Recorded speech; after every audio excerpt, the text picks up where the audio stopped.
はい、どうも、村瀬です。今日はですね、デスクツアーをやっていきたいと思います。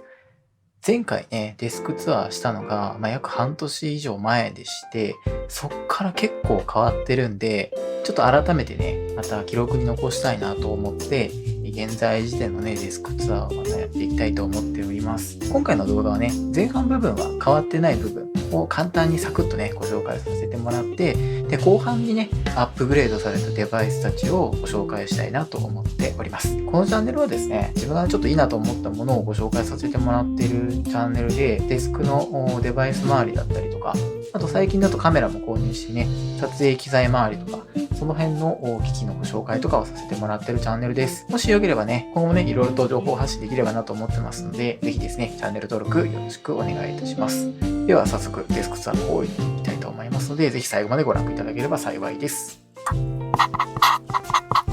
まずですね、デスクについてちょっとお話ししようかなと思ってます。今ね、使ってるデスクは前回と変わっていなくて、足がね、フレキシスポットさんの電動昇降式デスクを使っております。4つまでね、ボタンが登録できまして、高さをね、変えることができるので、かなりね、気に入っております。天板はですね、もともとダイニングテーブル用として発売されてたウォールナットのね、天板でして、幅が150センチで、奥行きがね、80センチあるものになっていて、結構ね、奥行き確保できてる机なので、やっぱりね、モニターとの距離しっかりと取ることができるので、ちょっと大きめのモニターをね、設置しても、目がね、疲れづらく作業もしやすい、そんな天板になっていて、かなり気に入っております。デスクはそんな感じですね。デバイス周りなんですけど、まずね、マウスは変わってないです。メインで使っているのが、この MX Master 3ってやつですね。主にね、動画編集とかクリエイター活動の時に使っているマウスでして、ここのね、サイドのホイールがめちゃめちゃ便利な。やっぱ動画編集とかやってると、長いね、タイムラインを行ったり来たりするんですけど、このサイドホイールがあることによって、これでね、全部ね、できちゃうんですよ。これね、作った人マジで天才です。で、あとは、USB ドングルと Bluetooth の接続対応していて、チャンネルをね、1、2、3個まで割り振ることができます。なので、ノート PC とかデスクトップ、複数台持ってる方とかはね、このボタンポチッと1個押すだけで切り替えることができるので、なかなかね、便利なんじゃないかなと思ってます。で、マウスはもう1個あって、これですね、ヨジクールさんから出ている G502 のワイヤレスのモデルになっています。ゲーム用で買っていて、このね、形がね、いいんですよね。はい。で、キーボードはですね、ワイヤレスキーボードになっています。G913 テンキーレスというモデルになっていまして、キーがね、赤色、リニアのタイプのものになっていて、この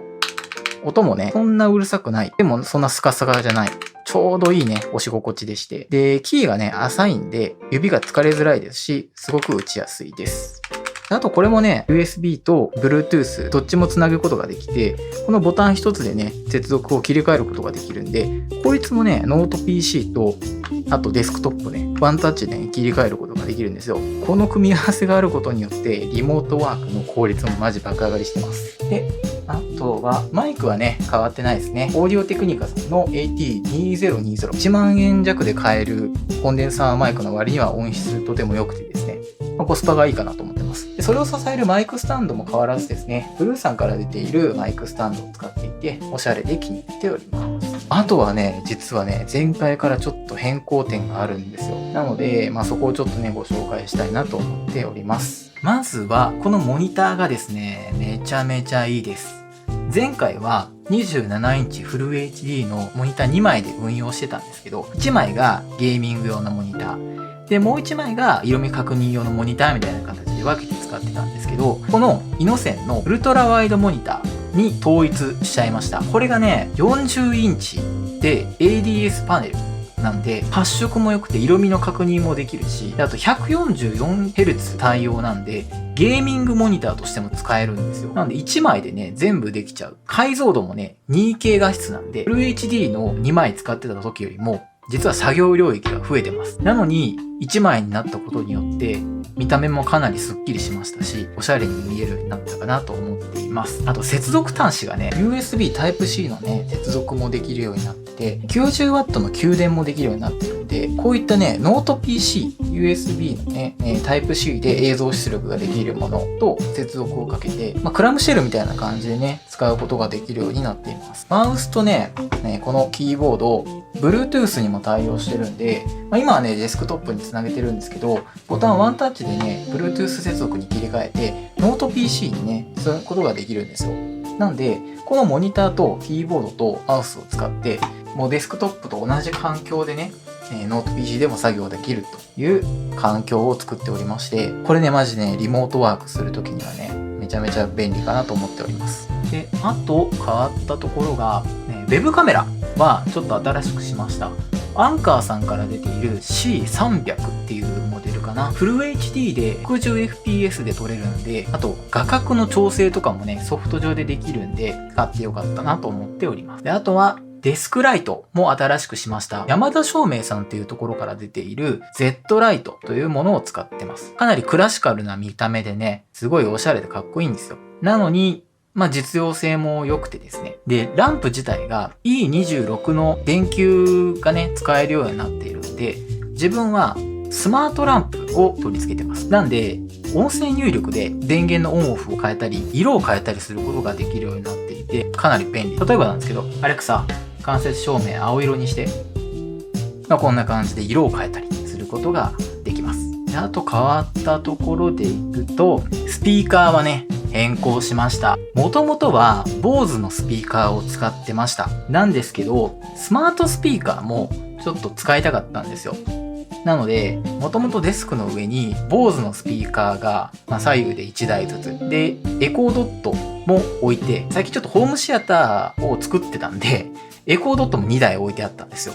なんで、スピーカーが机の上に4台ある状態だったんですよね。集約できないかなっていう風に思って、もともと持ってたエコースタジオ。これを PC モニタースピーカーにもできないかなっていう風に考えまして、オーディオインターフェースから